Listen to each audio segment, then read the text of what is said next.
Hi, I'm Author Assist, proud sponsor of the 3-act structure show on the GoIndieNow platform. Author Assist offers affordable services and one-on-one training to independent authors. I help them from brainstorming an idea to publishing and the promotion and marketing of the book. I have 2 podcasts, Narrations by KK and Behind the Pen. I'm the host of the radio show Author Assist on the Artist First Radio Network, and I'm also a multi-award winning filmmaker. Love creating book trailers. I'm also a graphic designer and offer at least another 20 services that will help authors navigate and stand out. If you're a new author and you're holding the copy of your book in your hands, thinking, now what? That's when you need Author Assist. Contact me for a service sheet at kgantusauthorassist@gmail.com. When we deconstruct the elements of story and its structure, whether you acknowledge 3 acts or not, our focus shifts to one aspect that connects us all: the characters. Since the dawn of storytelling itself, there has always been one side's hero and one side's villain. Now, where you may fall in who you support or relate to might shift, but it's always there. However, these days, it's even more layered and complicated. When we have been able to nuance and finite roles and involvement, gray the black and white. It's that examination we will be doing this season. And we'll be doing it in 3-act structure. History is a great base for a fictionalized soup, but the real flavor comes from human beings being human. It's hard to make up a character that's better than the real thing, but that's when we put our creative thinking caps on and find the craziest and most out-of-the-box ingredients to throw in for the taste that we will label based on real-life characters.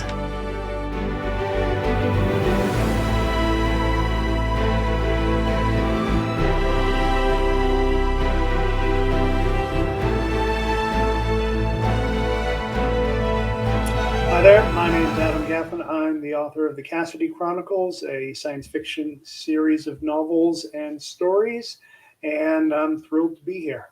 Hey guys, I'm Alexander Gideon. I'll forego my normal introduction because I know you've heard it a million times.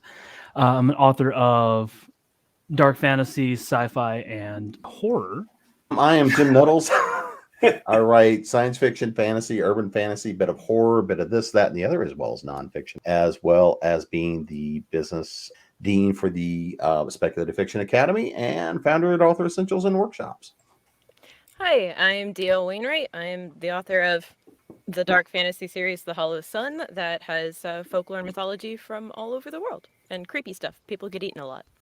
I kind of wanted to start with the idea of using the character where the motivation, the ideology for using a real life character comes from for you. Why did you choose the character you chose and the reason why you wanted to make it a fictional story? In one of my series, I've got an angel that particularly has a bad pop culture fixation, like really bad. And in the first book, the first time you get to meet him, he looks like and is acting a lot like John Malkovich. And the reason is because he was just sitting there watching, being John Malkovich, when he got summoned in. And pulling through and doing some people like that from pop culture lets you pull in some of the essence and pull in some of that energy. Now, I've written some historical stuff as well, where it's like I did a short piece a number of years ago that used Rasputin. And pulling through and using Rasputin and the energy and the folklore and everything that went through that in part of the Russian Revolution piece as a trigger event, and giving and imbuing certain magical properties and saying that the death of Rasputin then uncorked something else. Because he was sitting there playing this particular factor for the royal family, was a reason to allow you to trigger and say why certain things may have happened. And it's a really fun and interesting thing to do, especially if you're doing alternate universe type stories, where there's always certain people, certain types of characters you can't imagine our culture being without that person having been fundamental to it. You know, when you saw Abe Lincoln Vampire Hunter and all of the way that was pulled into the folklore, it gave reasons for why certain things went down the way those things went down. So I think that's one of the things that's fun to do is it helps to set a tone, but also lets you play with that. Why did things happen the way they did? So once upon a time, I was at a writing retreat, and John Hartness came to kind of talk to everybody about the business and everything. And at the time, the Shadow Council Archives was just starting. And Shadow Council Archives is based off of his Quincy Harker series. It's in the same universe. And it's basically, Shadow Council is kind of this group that kind of polices the magical world. And the Shadow Council Archives start, historic, kind of the files on people century, 2 century, 3 centuries ago that were part of the Shadow Council. So he's talking about this and how he's going to open it up and everything. And he goes, I'm surprised that nobody wants to write Aleister Crowley. And I went, me. All me. Because I am, you can probably tell from my accoutrements, I am a pagan. I've been for a long time. Also someone who's very interested in high magic, which is what Aleister Crowley practiced in his time. So I felt like I was the perfect person to write him. And so I dove head in. He asked for the first 4 plans, or for the first 4 novellas. Had them to him 2 weeks later, and that's where it started there. So that's kind of how I got into writing historical character. But it's also I jumped in because it's a character that I have a background with, that I have knowledge of pre-existing, and because his life is stranger than fiction. It really is. I don't know how that man lived to be 72. I do know how that man lived to be 72, but it involved deals with demons. I play in science fiction almost exclusively, so real life characters don't really enter into it. Mm-hmm. But one of my main characters taps back into our pop culture for a lot of her inspiration. So in that way, it kind of ties into what Jim was saying. You can bring some of that energy in, and it relates the character's motivations to something that the average reader is going to go, oh yeah, okay, I know this, therefore I know where she's coming from. I don't write historical characters. I write characters that are known from different belief systems, different mythologies and stuff. So it's a little different. Yeah, a little bit. But... Yeah, I mean, in an upcoming book, there is going to be an actual historical character, though. It is going to be I always mispronounce his name, which I'm studying French, so I should get it. But I think it's like Jacques de Rais. And if you're not familiar with him, he was a general alongside Joan of Arc, and then also went on, speaking of like making deals with demons, to mutilate and sacrifice children, and use like their blood like to write like a book to try to like make a deal with the demons. And stuff we love that. Yeah. So he will show up.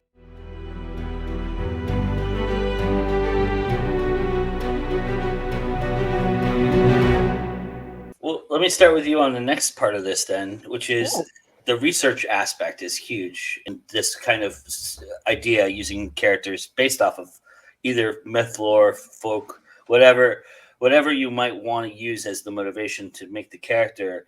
But I'm curious how much of that is for your own peace of mind, how much of it is to use for the story you're telling, and how much gray are you playing with ultimately in the end of it? I do as much research as I possibly can, very extensive. I like to go to like scholarly sources as much as possible and read about all of the different scholarly debates about these figures over time and stuff like that, to try to like tease out elements of them that, partly for how I'm going to present them and what aspects, because if you're dealing with any type of belief system or any type of lore, you're going to have like 10 gajillion different like variants. So you have to try to figure out exactly which way you're going to go with it, while also trying to be as respectful, at least I try to be as respectful as possible, because these are from people's beliefs. So, because I mean, there are still people today who do believe in the Norse pantheon, and like Kalfu, who I mentioned, he's from Haitian voodoo. That's still a very much alive belief system, and so you want to, through your research, try to be respectful and accurate. But yeah, if anything, whenever you're translating it to a narrative, you're going to have some artistic license to it, and you have to change things a little bit to try to fit your own world and the way that you've built your world and the magic in your world and how things click. When I did the second book of the Home Summoning series and Piercing the Veil, because I mean, I play a lot with different mythologies, faiths, religions, things like that. Part of my misspent youth was in cultural anthropology, religions, magics, folklore, belief systems, things like that. Well, part of the entire reason that I did this series was to write this one piece to explore something. And so at the end of the Jewish revolt in 82 to 84 AD, where the Romans were sieging Masada, part of the story there that comes along is that they went through where basically people drew lots. The person that won that lot then slaughtered their family, and then they worked their way down until there were two people left. Then one killed the other, and the last one kills themselves. Part of the crafting of the story is the idea is that that person, the one that was left, after he has struck a mortal wound, is offered a deal. And that is part of the setup for in that particular book. But it was an interesting way to go through and explore the implications and looking at the faith, looking at all the different political pieces that were in play. But I absolutely agree 100% with DL. When you're doing these things, you have to try to be respectful, but you also have to figure out to what extent you're going to stay true to what the belief system is. I mean, I've written a lot of things within Norse mythology, within Celtic mythology. I mean, like I pull in the Dagda, a secondary character, but he's a critical secondary character. He's a mentor, but he's also, this is set in present day. He's semi-retired, which means he's cruising the beach carrying his horn of plenty and his staff of healing, but he's also running around wearing a Hawaiian shirt and just looking for the next fight to get into because he's bored. The way I'm looking at it is she's looking back on our pop culture the way we in 2022 are looking back at the 50s or the 60s. So she's seeing it through that kind of a lens, if that makes some sense. So she grew up on it. This is set 100 years from now. So when she's growing up, it's about 60 years from now. And her parents are like, oh, yeah, sure. Go ahead. You can watch the Avengers, Endgame, even though you're 5 years old, because it's 60 years old. How bad can it be? So she's a little kid absorbing this and a teenager absorbing this kind of stuff. So she's coming at it from that very idealized, and fairly simplistic way, because she hasn't, it's not like it is right now with people doing deep dives into, okay, how many alternate possibilities are there in the MCU kind of thing. She's just seeing what's remained after, 60 years after the fact. So, and then taking it and internalizing it or making her own interpretations of it. I do just enough research.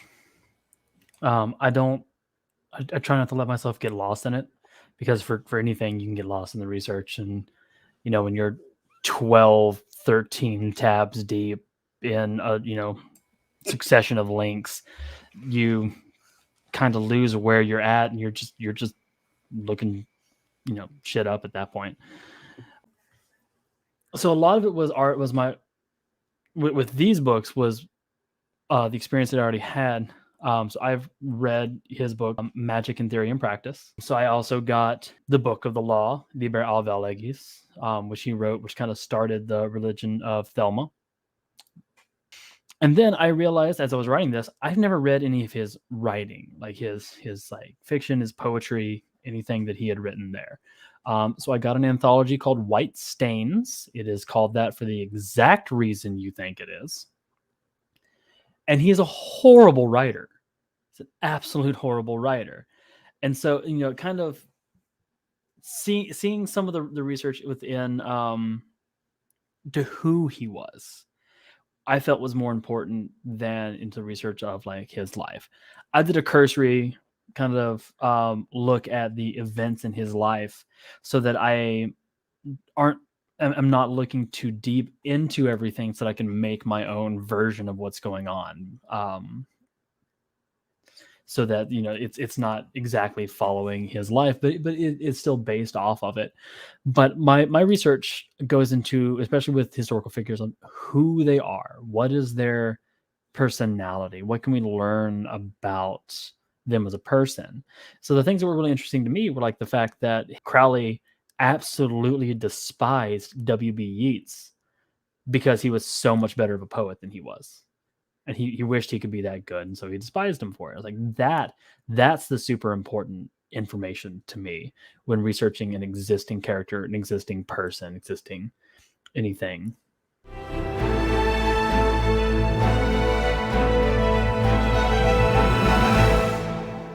You're going to have a built-in audience with your subject matter, with making these references.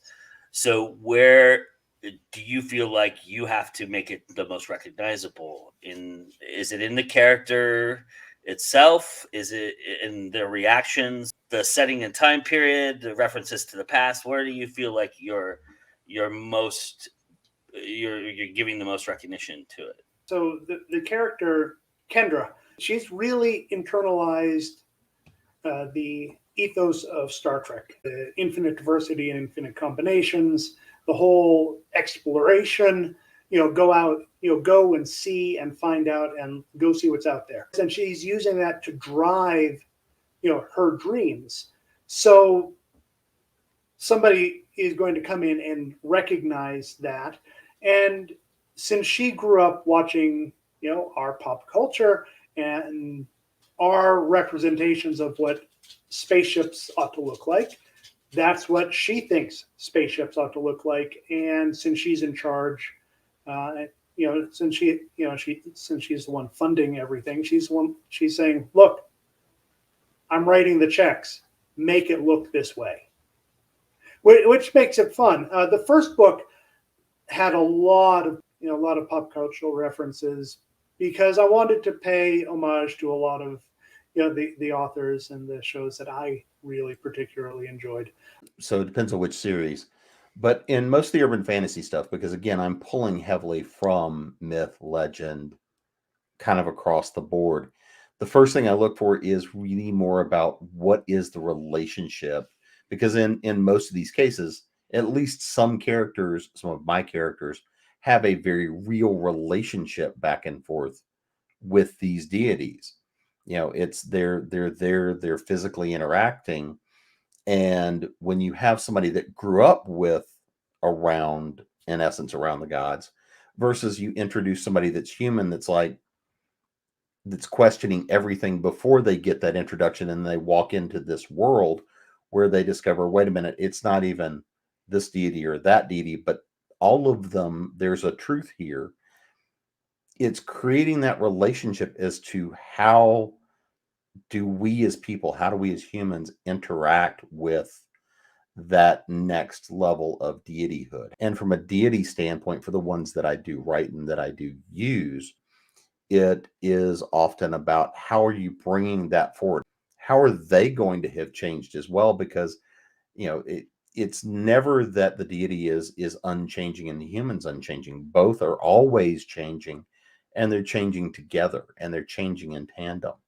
So, but you still have to keep that essence of what's the belief in that being, and why is it there? What's the benefit back to humanity? And I think it's that essence that lets us see the importance of why we believe what we believe, and who we believe in, and why we do or do not, and what that influence has on us. So my god characters are a little different than yours in that it's not necessarily the humans interacting with these gods. The gods are part of the story. They are like they have their own chapters. A couple of them do, three of them do in the next book that's going to be coming out. And so it's, I guess I tap more into, yeah, they're the physical appearances, what people who are familiar with these gods would expect to see. And but I want the readers who are familiar with Norse stuff that know that, to pick up on the clues and pick up on, you know, the descriptions of this guy that's one of the primary continuous character in this thing, and realize, hey, so with all of them, yeah, there's the physical things, what they tend to represent or lean towards, and how that then also motivates their actions. You know, like the Odin character is, he owns a bookstore because he's the god of, you know, knowledge and wisdom, and he is constantly reading books in different languages and stuff like that, because Odin knows all language. And you know, Loki starting off as sort of an antagonist, but not really an antagonist, and kind of being, you know, morally ambiguous like Loki is, and so on and so forth. So I want people who know these characters to instantly be able to recognize and feel at home with these characters, but at the same time I still try to bring something unique and help to make them maybe look at these characters in a different way they might not have looked at them before. The issue that I have with Aleister Crowley is that he was a misogynistic, druggy, hedonistic son of a bitch. So we went about through about 3 edits where my editor just kept saying he's too much of an asshole. No one's gonna like this character.